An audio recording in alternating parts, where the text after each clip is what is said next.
ಎಲ್ಲರ ಗುರುಗಳಾದ ಡಾಕ್ಟರ್ ಬ್ರಹ್ಮಶ್ರೀ ಪಿತಾಮಹ ಸುಭಾಷ್ ಪತ್ರಿಜಿ ಅವರಿಗೂ ಸ್ವರ್ಣಮಾಲಾಮನವರಿಗೂ ನನ್ನ ಕೋಟಿ ಕೋಟಿ ಶಿರಸಾಷ್ಟಾಂಗ ನಮಸ್ಕಾರಗಳು.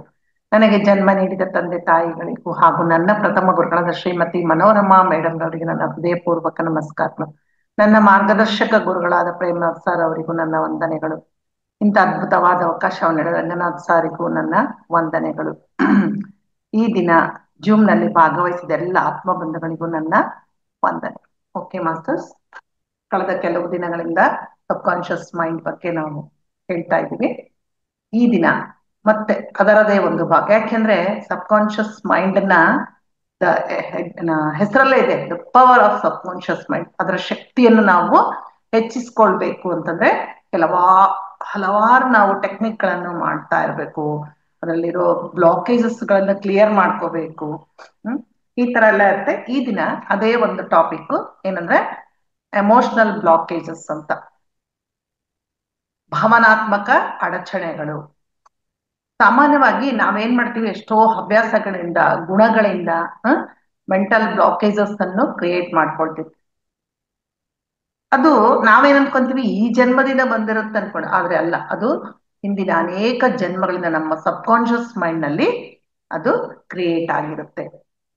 ಸಾಮಾನ್ಯವಾಗಿ ತಗೋಬೇಕು ಅಂದ್ರೆ ಚಟಗಳು, ಅಭ್ಯಾಸಗಳು, ಕೆಲವರು ಎಷ್ಟು ಏನ್ ಮಾಡಿದ್ರು ಚಟ ಬಿಡೋದಿಲ್ಲ ಕೆಲವರು, ಅಲ್ಲ?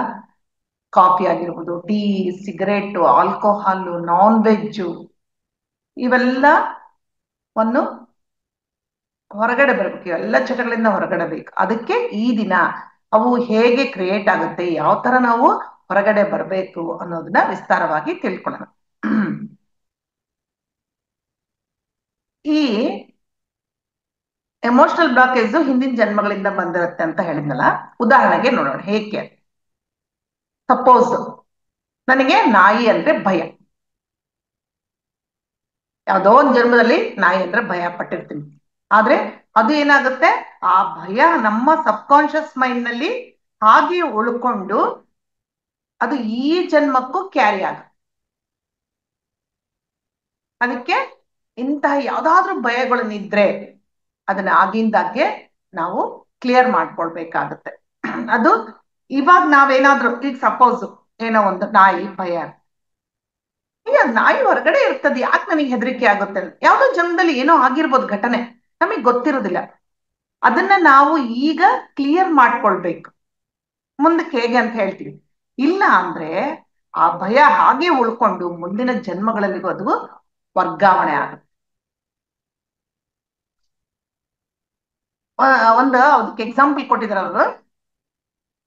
ಒಬ್ಬ ಲೇಡಿ ಇರ್ತಾಳೆ, ಅವಳು ಯಾವುದೋ ಕಂಪ್ನಿಯಲ್ಲಿ ಕೆಲ್ಸಕ್ಕೆ ಸೇರಿದ್ರು, ಸರಿಯಾಗಿ ಕೆಲಸ ಸರಿಯಾಗಿ ಸಂಬಳ ಕೊಡ್ತಾ ಇರೋದಿಲ್ಲ ಅವಳಿಗೆ. ಇಲ್ಲಾಂದ್ರೆ ಅವಳು ಸೇರಿದ ಕೆಲವೇ ತಿಂಗಳುಗಳಲ್ಲಿ ಆ ಕಂಪ್ನಿ ಮುಚ್ಚೋಗ್ತಾ ಇರುತ್ತೆ. ಅವಳಿಗೆ ಯಾಕಪ್ಪ ಇದು ಒಂದಲ್ಲ, ರಿಪೀಟ್ ಆಗ್ತಾನೆ ಇರುತ್ತೆ. ಅವಳಿಗೆ ಏನು ಅರ್ಥನೇ ಆಗಲ್ಲ, ಯಾಕೆ ಈಗ ಆಗ್ತಾ ಇದೆ, ಏನ್ ಕಾರಣ ಅಂತ ಗೊತ್ತಾಗಿರಲ್ಲ ಅವಳಿಗೆ. ಆದ್ರೆ ಧ್ಯಾನಕ್ಕೆ ಬಂದ ಮೇಲೆ ಅವಳಿಗೆ ಗೊತ್ತಾಗುತ್ತೆ. ಏನಂದ್ರೆ ತನ್ನ ಹಿಂದಿನ ಜನ್ಮದಲ್ಲಿ ಅವಳು ಒಂದು ಅಜ್ಜಿ ಹತ್ರ ಜೀತದಳಾಗಿ ಕೆಲಸ ಮಾಡ್ತಾ ಇದ್ಲಂತೆ. ಆದ್ರೆ ಅಜ್ಜಿ ಅವಳಿಗೆ ಸರಿಯಾಗಿ ಸಂಬಳ ಕೊಡದೆ ಹೊಡಿತಾ ಇದ್ಲಂತೆ. ಇದೆಲ್ಲ ಆ ಲೇಡಿ ಸಬ್ ಕಾನ್ಶಿಯಸ್ ಮೈಂಡ್ ಅಲ್ಲಿ ಸ್ಟೋರ್ ಆಗಿರುತ್ತೆ. ಅವಾಗ ಅವಳು ಏನ್ ಅನ್ಕೊಂತಿರ್ತಾಳೆ, ಅಜ್ಜಿ ಹೊಡಿತಾ ಇರ್ತಾಳ, ಛೇ ನಾನು ಏನ್ ದುಡಿದ್ರು ಸಂಬಳ, ಎಷ್ಟೇ ಕೆಲಸ ಮಾಡಿದ್ರು ಸರಿಯಾಗಿ ನನಗೆ ದುಡ್ಡೇ ಸಿಗಲ್ಲ ಅಂತ ಅನ್ಕೊಳ್ತಾಳೆ. ಅವಳೇನ್ ಮಾಡ್ತಾಳೆ, ಬೇರೆಯವ್ರಿಗೆ ಹೇಳ್ಬಿಟ್ಟು ಅಜ್ಜಿ ಬಹಳ ಕಾಟ ಕೊಡ್ತಾಳ ಅಂತ ಅಜ್ಜಿನ ಸಾಯಿಸ್ಬಿಟ್ಟಿರ್ತಾಳ. ಎಲ್ಲವೂ ಅವಳು ಸಬ್ ಕಾನ್ಶಿಯಸ್ ಮೈಂಡ್ ನಲ್ಲಿ ರೆಕಾರ್ಡ್ ಆಗಿರುತ್ತೆ. ಅಷ್ಟೇ ಅಲ್ಲ, ಈ ತರ ಅವಳು ಅನ್ಕೊಂತಿರ್ತಾಳ, ನಾನು ಏನ್ ಕೆಲಸ ಮಾಡಿದ್ರೆ ನನ್ಗೆ ರೊಕ್ಕ ದುಡ್ಡೇ ಸಿಗಲ್ಲ ಅಂತ ಒಂದು ಫೀಲಿಂಗು ಕ್ಯಾರಿ ಆಗಿರುತ್ತೆ. ಅಷ್ಟೇ ಅಲ್ಲ, ಅಜ್ಜಿಯನ್ನು ಸಾಯಿಸಿದ ಕರ್ಮವು ಜೊತೆಗೆ ಸೇರಿರುತ್ತೆ.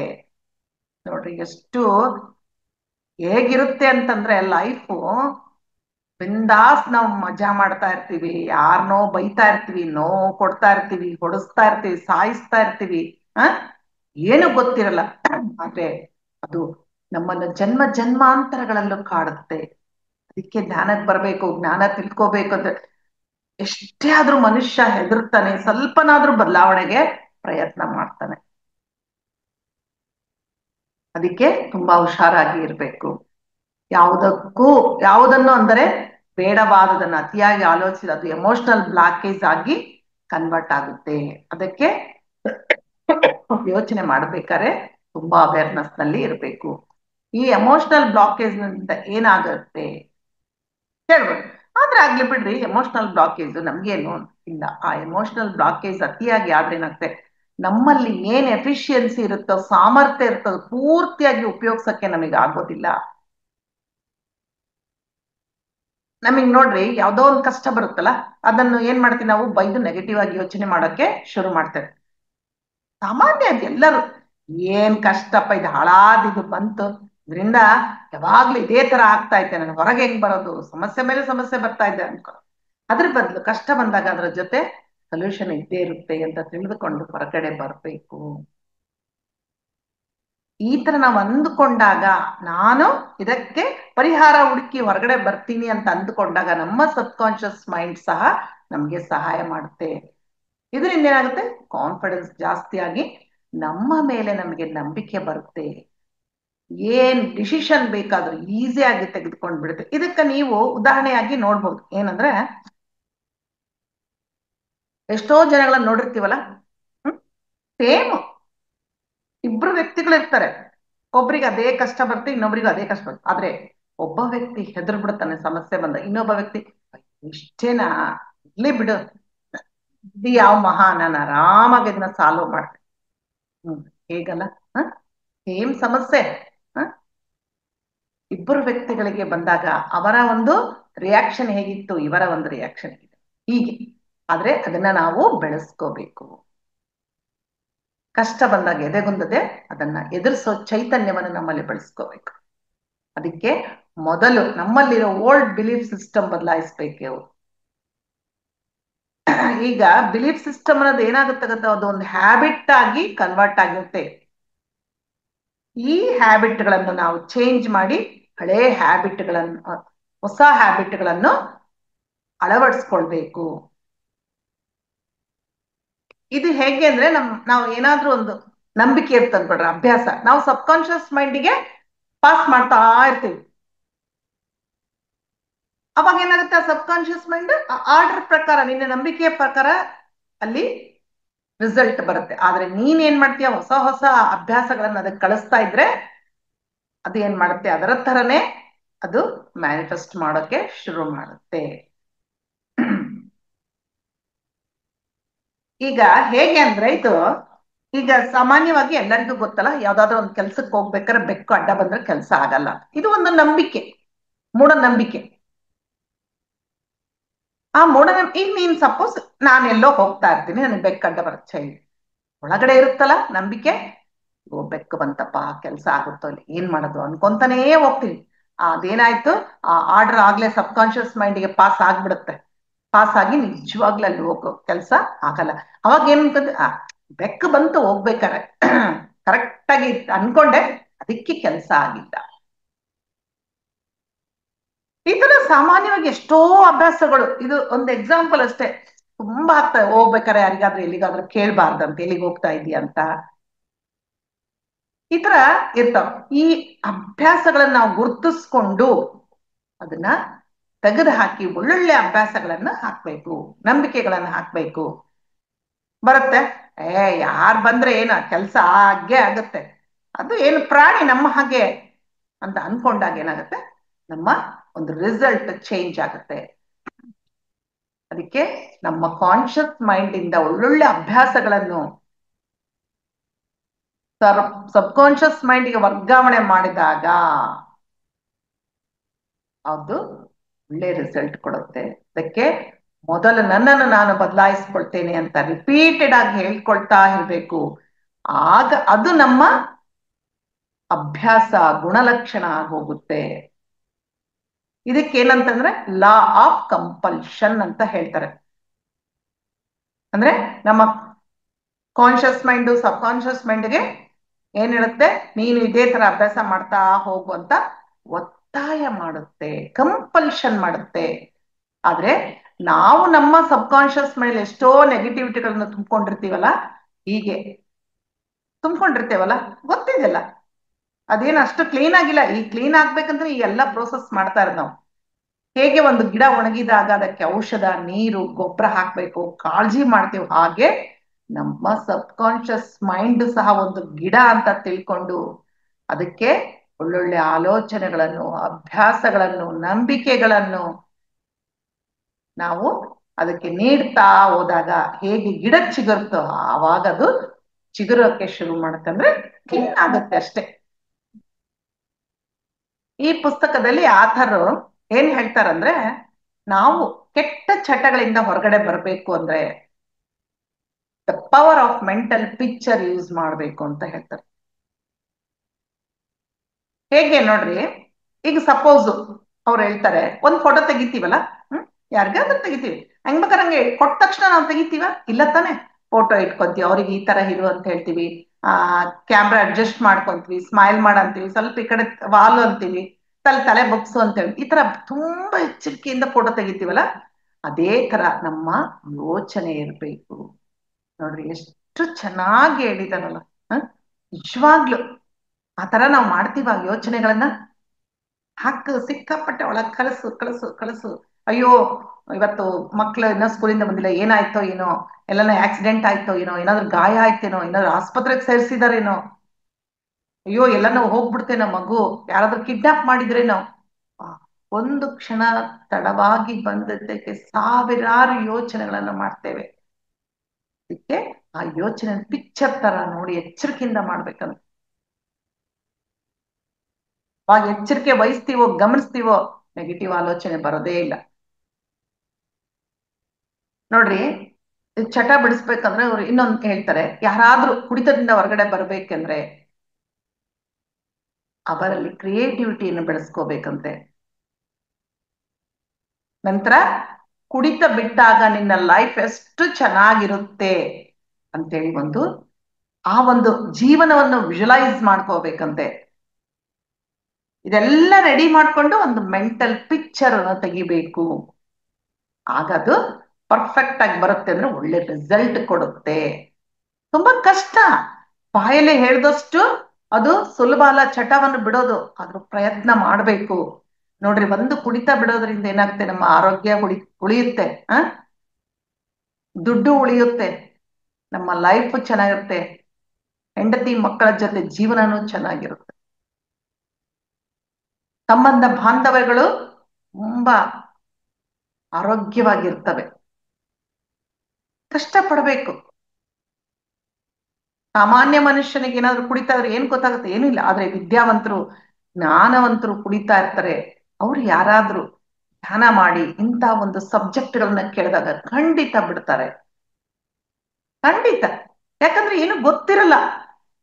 ಇವತ್ತು ನಾವು ಅನ್ಕೊಂತೀವಿ ಎಷ್ಟೋ ಜನ ವಿದ್ಯಾವಂತರು, ಬುದ್ಧಿವಂತರು ಸಹ ಆ ಕುಡಿತದ ಚಟಕ್ಕೆ ಬಲಿಯಾಗ್ತಾ ಇದ್ದಾರೆ.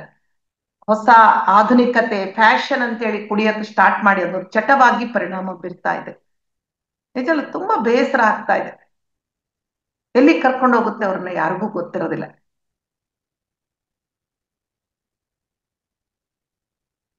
ದಯವಿಟ್ಟು ನಿಮ್ಮ ಅಕ್ಕಪಕ್ಕ ಯಾರಾದ್ರೂ ಇದ್ರೆ, ಅಥವಾ ಈ ಸೆಷನ್ ಅಲ್ಲಿ ಇದ್ರೆ, ನಿಮಗೆ ಗೊತ್ತಿದ್ದವ್ರು ಇದ್ರೆ ದಯವಿಟ್ಟು ಈ ವಿಷಯವನ್ನ ಅವರಿಗೆ ಹೇಳಿ. ಓಕೆ. ನಂತರ ನಮ್ಮ ಮೈಂಡ್ ಅನ್ನು ರಿಲ್ಯಾಕ್ಸ್ ಮಾಡ್ಕೋಬೇಕು ಅಂತಂದ್ರೆ ಮೆಡಿಟೇಷನ್ ಸಹ ತುಂಬಾ ನಮಗೆ ಉಪಯೋಗತೆ. ಅಂದ್ರೆ ಚಟಗಳಿಂದ ಹೊರಗಡೆ ಬರ್ಬೇಕಂದ್ರೆ ಯಾವಾಗ ನಾವು ಮೆಡಿಟೇಷನ್ ಮಾಡ್ತಾ ಮಾಡ್ತಾ ನಮ್ಮ ಮನಸ್ಸು ರಿಲ್ಯಾಕ್ಸ್ ಆಗಿ ಒಂದು ಸಹಜ ಸ್ಥಿತಿಗೆ, ಒಂದು ಆಲೋಚನಾ ರಹಿತ ಸ್ಥಿತಿಗೆ ಬಂದಾಗ ಪಾಸಿಟಿವ್ ಆಲೋಚನೆಗಳೇ ಬರ್ತಾ ಇರ್ತವೆ. ಅವಾಗ ಏನಾಗುತ್ತೆ, ನಾವು ಏನ್ ಅಂದ್ಕೊಂತೀವಿ ಅದನ್ನ ನಾವು ಮ್ಯಾನಿಫೆಸ್ಟ್ ಮಾಡ್ಬೋದು. ಅದಕ್ಕೆ ಅವ್ರು ಏನ್ ಹೇಳ್ತಾರೆ, ನೀನ್ ಏನಾದ್ರೂ ಆಲೋಚನೆ ಮಾಡಿದಾಗ ಏನ್ ಮಾಡ್ಬೇಕು ಅಂದ್ರೆ ಕ್ಲಿಯರ್ ಡಿಸಿಷನ್ ತಗೋಬೇಕು ಅಂತೆ, ಸಿನ್ಸಿಯರ್ ಪ್ರಯತ್ನ ಮಾಡ್ಬೇಕು, ಕಾನ್ಫಿಡೆಂಟ್ ಆಗಿ ಇರ್ಬೇಕು. ಅಷ್ಟೇ ಅಲ್ಲ, ಡಿಸಿಷನ್ ಯಾವಾಗ್ಲೂ ಸ್ಪಷ್ಟವಾಗಿರ್ಬೇಕು. ಏನ್ ಬೇಕು ಅನ್ನೋದು ಸ್ಪಷ್ಟತೆ ಇರ್ಬೇಕು ನಮಗೆ. ಆಯ್ತು, ನಾನೊಂದು ಪಾಸಿಟಿವ್ ಆಲೋಚನೆ ಮಾಡ್ಬಿಟ್ರೆ ಅದು ಆಗ್ತಾ ಇರುತ್ತೆ ಅಂತ ಹೇಳಿ ಬಿಟ್ಬಿಟ್ರೆ ಅದು ಆಗುತ್ತಾ? No, never. ಸಿನ್ಸಿಯರ್, ಪ್ರಾಮಾಣಿಕ ಪ್ರಯತ್ನ ಬೇಕದಕ್ಕೆ. ಮಾಡ್ಬೇಕು, ಫಲಾಫಲ ಭಗವಂತನಿಗೆ ಬಿಡಬೇಕು. ನಂತರ ನಾನು ಇದನ್ನು ಡಿಸೈಡ್ ಮಾಡಿದೀನಿ, ಪ್ರಯತ್ನ ಮಾಡ್ತಿದ್ದೀನಿ, ಖಂಡಿತ ಇದು ಆಗುತ್ತೆ ಅನ್ನುವ ಒಂದು ಕಾನ್ಫಿಡೆಂಟ್ ಇರ್ಬೇಕು. ಇದೆಲ್ಲ ಏನಾಗ್ತಾ ಒಂದು ಇನ್ನರ್ ಕಾಮ್ನೆಸ್ ಸ್ಟಾರ್ಟ್ ಆಗುತ್ತೆ. ಇನ್ನು ಅವ್ರು ಹೇಳ್ತಾರೆ ಈ ನೆಗೆಟಿವ್ ಆಲೋಚನೆಗಳೆಲ್ಲ ತುಂಬಾ ಡೇಂಜರ್. ಹೇಗೆ ಅಂದ್ರೆ ಒಬ್ಬ ಕಳ್ಳನ ತರಹ ಅಂತ. ನೋಡ್ರಿ ಎಷ್ಟು ಒಂದು ಕೊಟ್ಟಿದ್ದಾರೆ ಇಮ್ಯಾಜಿನೇಷನ್, ಒಂದು ರೆಫರೆನ್ಸ್. ಅಂದ್ರೆ ಕಳ್ಳನ ತರ. ಆದ್ರೆ ಕಳ್ಳ ಏನ್ ಮಾಡ್ತಾನೆ, ದುಡ್ಡು ಒಡವೆ ಕದ್ಕೊಂಡು ಹೋಗ್ಬಿಡ್ತಾನೆ ಕಳ್ಳ. ಆದ್ರೆ ಆಲೋಚನೆಗಳು ಹೆಂಗೆ, ನಮ್ಮ ನೆಮ್ಮದಿ, ಸಂತೋಷ, ಮನಃಶಾಂತಿ ಎಲ್ಲ ಕದ್ದುಕೊಂಡು ಹೋಗುತ್ತವೆ. ಯಾವುದು? ನೆಗೆಟಿವ್ ಆಲೋಚನೆಗಳು. ಅದಕ್ಕೆ ಒಂದು ಸಲ ನಾವು ಬದಲಾವಣೆ ಹೊಂದಬೇಕು ಅಂತ ಅಂದುಕೊಂಡ್ರೆ ಸಾಕು ಅಂತೆ. ನೋಡ್ರಿ ಎಷ್ಟು ಚೆನ್ನಾಗಿ ಹೇಳ್ತಾರೆ, 50% ಕೆಲಸ ಆದಾಗೆ ಅಂತ. ಇಲ್ಲಪ್ಪ, ಇಷ್ಟು ನನ್ನ ಚಟ ಇದೆ, ಸಿಗರೇಟ್ ಸೇರ್ತೀನಿ, ನಾನು ಕುಡಿತೀನಿ, ಎಲ್ಲದರಿಂದ ನಾನು ಹೊರಗಡೆ ಬರ್ಬೇಕಪ್ಪ, ಸಾಕು ಈ ಸವಾಸ, ನಾನು ಒಳ್ಳೆ ಜೀವನ ನಡೆಸ್ಬೇಕಂತ ಒಂದು ಡಿಸಿಷನ್ ತಗೊಂಡ್ರೆ ಸಾಕು. 50% ಕೆಲಸ, ಉಳಕಿದ್ದ 50% ಪ್ರಯತ್ನ.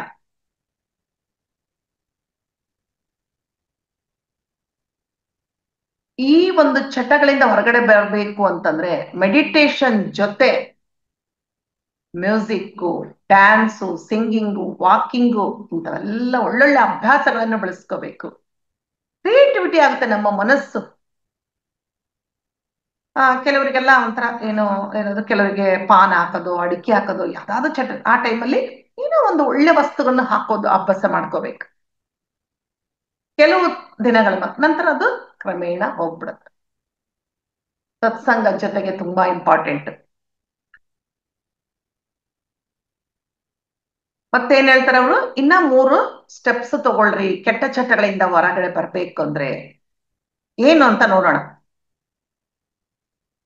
Get skill stop wheels of mind. ನೋಡಿ ಎಷ್ಟು ಚೆನ್ನಾಗಿ ಹೇಳಿದ್ರೆ, ವೀಲ್ಸ್ ಆಫ್ ಮೈಂಡ್. ನಮ್ಮ ಮೈಂಡ್ ಚಕ್ರದ ತರಹ ಇದೆ. ಇದನ್ನ ಸ್ಟಾಪ್ ಮಾಡ್ಬೇಕನ್ನ, ಚಕ್ರ ನಿಲ್ಲಿಸ್ಬೇಕು ಅಂತಂದ್ರೆ ನಮಗೆ ಜ್ಞಾನ ಕೊಟ್ಕೊಳ್ಬೇಕು, ಮೆಡಿಟೇಷನ್ ಮಾಡ್ಬೇಕು,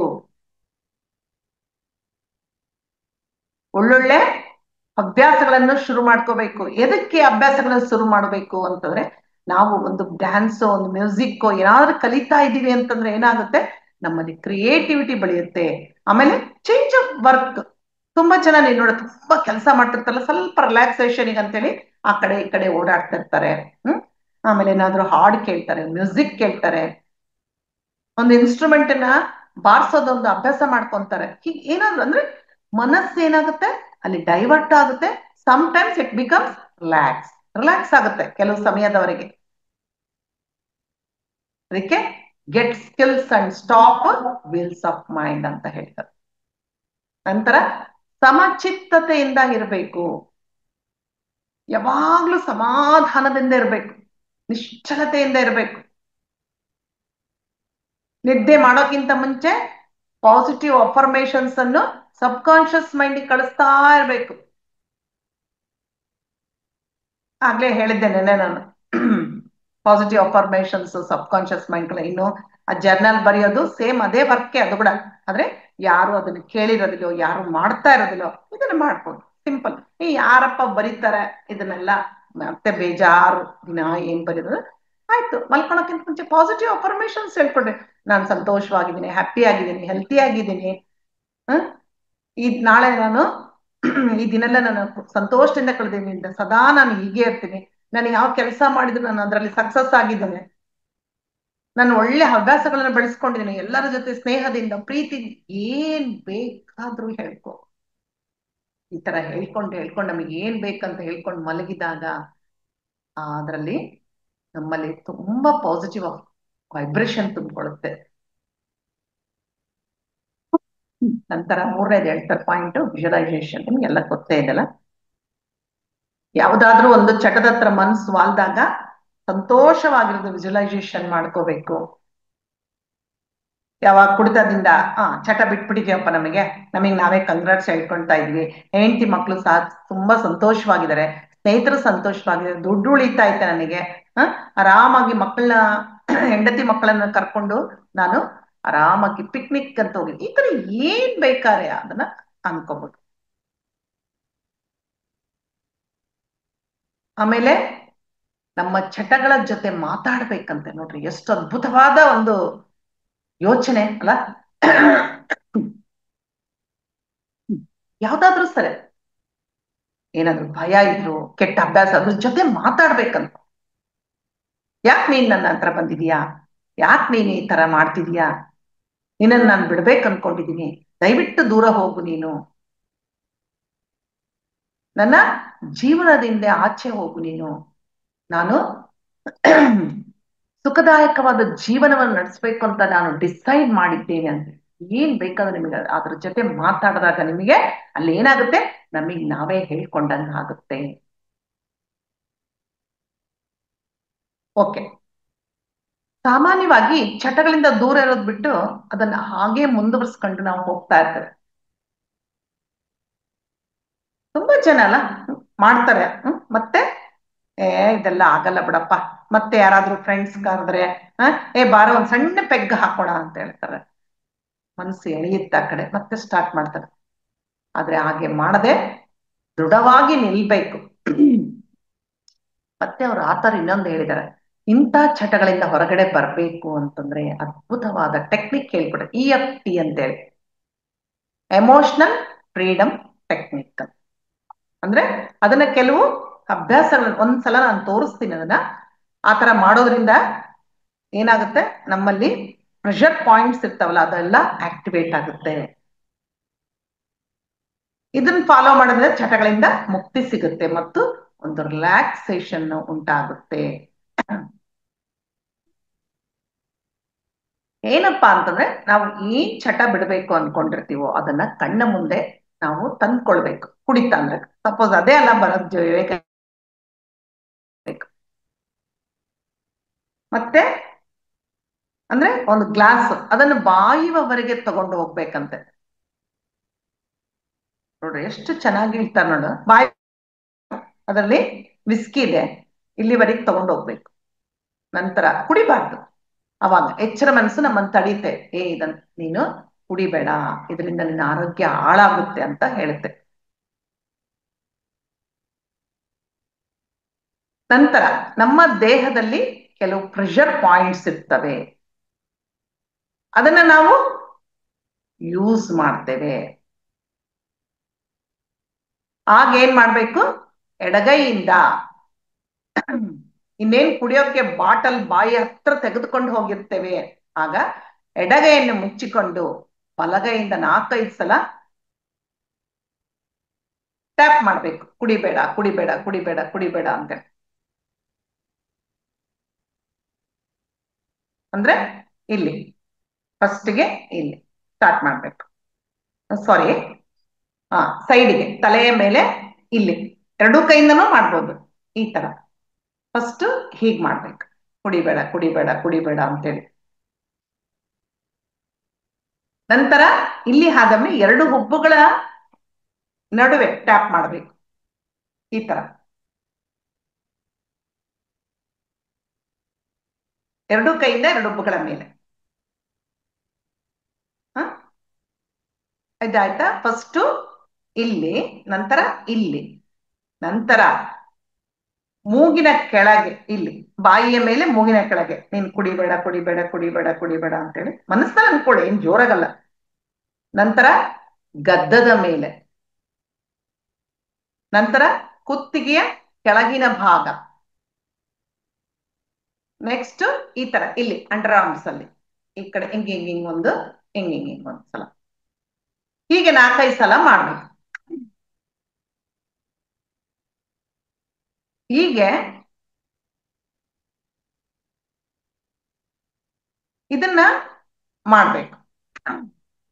ಇದು ಚಟಗಳನ್ನು ಸಂಪೂರ್ಣವಾಗಿ ನಿವಾರಿಸುತ್ತೆ.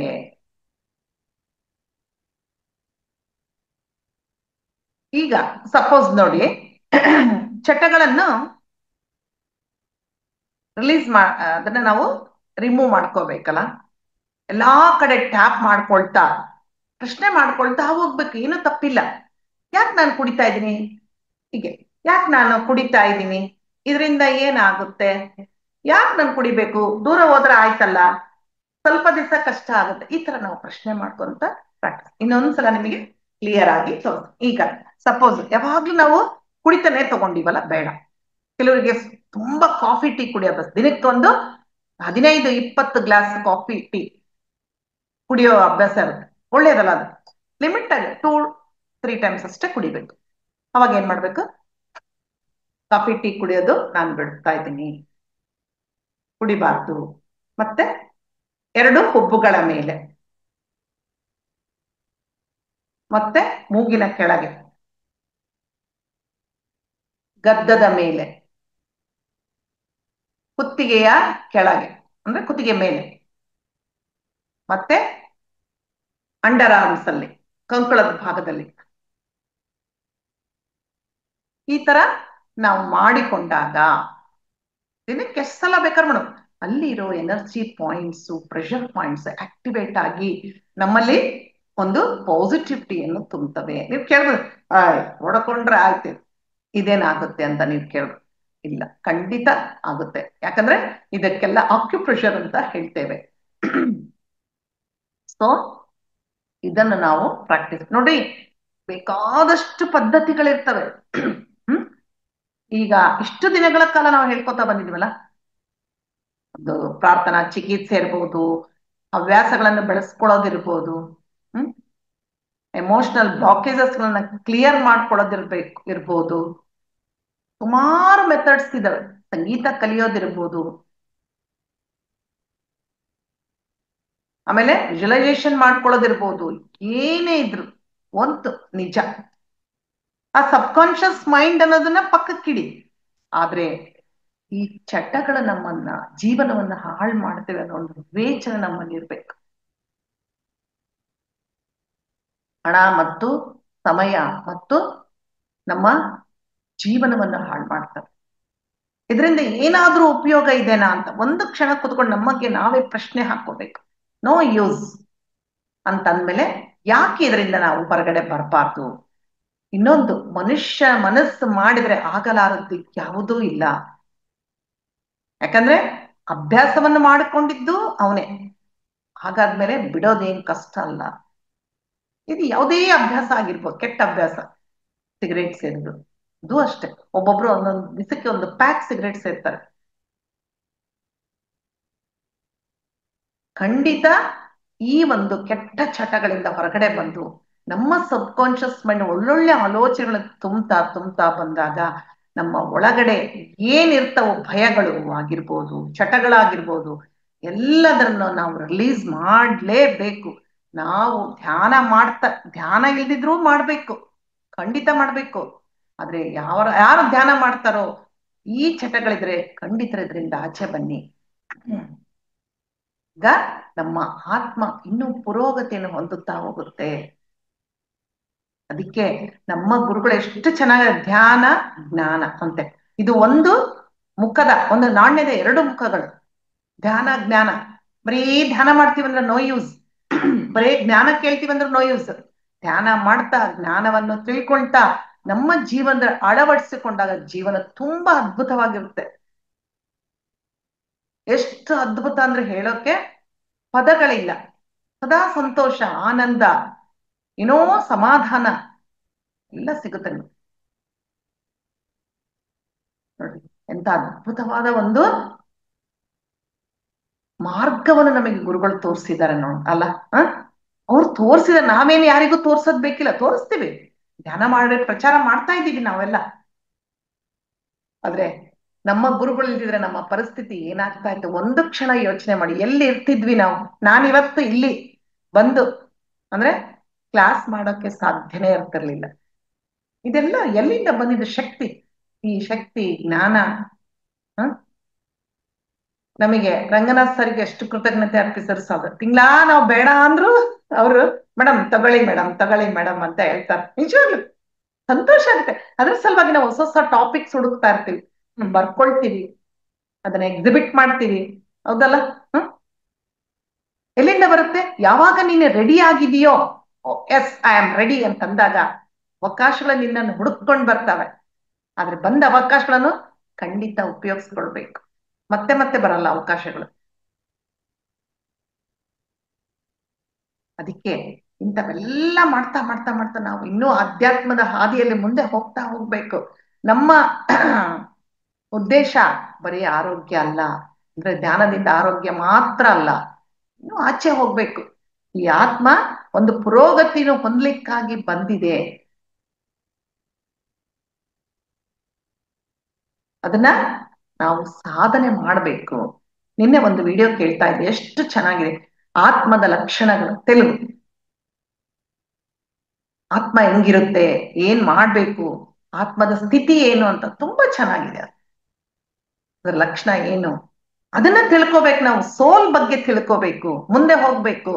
ಎಷ್ಟೋ ಜನಕ್ಕೆ, ಯಾಕೆಂದ್ರೆ ಸೋಲ್ ಅಂದ್ರೆ ಏನು ಗೊತ್ತಿಲ್ಲ, ನಮಗೂ ಗೊತ್ತಿದ್ದಿಲ್ಲ ಧ್ಯಾನಕ್ಕೆ ಬರೋಕ್ಕಿಂತ ಮುಂಚೆ. ಏನೋ ಸೋಲ್ ಅಂದ್ರೆ ಒಂದು ಪ್ರೇತಾತ್ಮ, ಅದೇನೋ ಆತ್ಮ ಬರುತ್ತಲ್ಲ, ಏನೋ ಮಾತಾಡ್ಕೊಂತಿರ್ತಾರ ಸತ್ ಮೇಲೆ, ಅದು ಅಷ್ಟೇ ಗೊತ್ತು ನಮಗೆ. ಅವಳಾಗ ಏನೋ ಆತ್ಮ ಸೇರ್ಕೊಂಡಿದೆ ಅಂತ ಅಷ್ಟು ಗೊತ್ತಿತ್ತಷ್ಟೆ. ಎಷ್ಟು ಅದು ಹುಟ್ಟು ತೆಕ್ಕೊಂಡು ಬರುತ್ತೆ, ಯಾಕೆ ತೆಗೆದುಕೊಂಡು ಬರುತ್ತೆ, ಅದರ ಒಂದು ಉದ್ದೇಶ ಏನು, ಏನ್ ಪಾಠ ಕಲಿತೆ ಭೂಮಿ ಮೇಲೆ, ಅದರ ಲಕ್ಷಣಗಳೇನು, ಹೇಗೆ ನಾವು ದೈವಿ ಗುಣಗಳನ್ನು ಅಳವಡಿಸ್ಕೊಳ್ಬೇಕು ಅಂತ ತುಂಬಾ ಚೆನ್ನಾಗಿದೆ ಅದು. ಓಕೆ, ಸೊ ಎಲ್ಲರೂ ನಾಳೆ ತಪ್ಪದೆ ಅಟೆಂಡ್ ಆಗಿ, ತುಂಬಾ ಚೆನ್ನಾಗಿರುತ್ತೆ. ಪ್ರಾಕ್ಟಿಕಲ್ ವರ್ಕ್ಶಾಪ್ ಜೊತೆ ಜೊತೆಗೆ ಕೆಲವು ಮೆಥಡ್ಸ್ ಹೇಳ್ಕೊಡ್ತೀನಿ, ಕೆಲವು ಪ್ರಾಕ್ಟಿಕಲ್ ಇರ್ತವೆ. ದಯವಿಟ್ಟು ಯಾರ್ಯಾರು ಇಲ್ಲಿ ಅಟೆಂಡ್ ಆಗ್ತದೆ ದಯವಿಟ್ಟು ನಾಳೆ ಮಿಸ್ ಮಾಡಬೇಡಿ. ನಾಳೆ ಕೊನೆಯ ದಿನ, ಅಂದ್ರೆ ಸಬ್ ಕಾನ್ಶಿಯಸ್ ಮೈಂಡ್ ಬಗ್ಗೆ ನಿಮ್ಮಲ್ಲಿರೋ ಅಭ್ಯಾಸಗಳನ್ನು, ಕೆಟ್ಟ ಅಭ್ಯಾಸಗಳಿದ್ರೆ ಯಾರ ಹತ್ರ ಅದು, ಈವನ್ ಕಾಫಿ ಟೀ ಕುಡಿಯೋದು ಅಂದ್ರೆ ತುಂಬಾ ಸಲ ಕುಡಿಯೋದು ಕೆಟ್ಟ ಅಭ್ಯಾಸ, ದಯವಿಟ್ಟು ಆಚೆ ಬನ್ನಿ. ಮನುಷ್ಯನಿಗೆ ಆಗಲಾರದ್ದು ಯಾವುದೂ ಇಲ್ಲ. ಧ್ಯಾನ ಮಾಡ್ತಾ ಇದ್ದೀರಾ, ಒಂದು ಜ್ಞಾನವನ್ನು ಬೆಳೆಸ್ಕೊಳ್ಳಿ, ಅದರಿಂದ ಏನಾಗುತ್ತೆ ಅಂತ ಇವತ್ತು ಹೇಳಿದ್ದಲ್ಲ, ಸ್ವಲ್ಪ ಮಟ್ಟಿಗಾದ್ರೂ ಇದನ್ನು ಕೇಳಿ ಯಾರಾದ್ರೂ ಬಿಟ್ರೆ ನನಗೆ ತುಂಬಾ ಸಂತೋಷ ಆಗುತ್ತೆ. ಇಷ್ಟು ಹೇಳಕ್ಕೆ ನನಗೆ ಅವಕಾಶ ಮಾಡಿಕೊಟ್ಟ ಪತ್ರಿಜಿ ಗುರುಗಳಿಗೆ ಅನಂತ ಅನಂತ ಧನ್ಯವಾದಗಳು. ರಂಗನಾಥ್ ಸರಿಗೂ ಧನ್ಯವಾದಗಳು. ಎಲ್ಲ ಆತ್ಮ ಬಂಧುಗಳಿಗೂ ಧನ್ಯವಾದಗಳು. Thank you, thank you.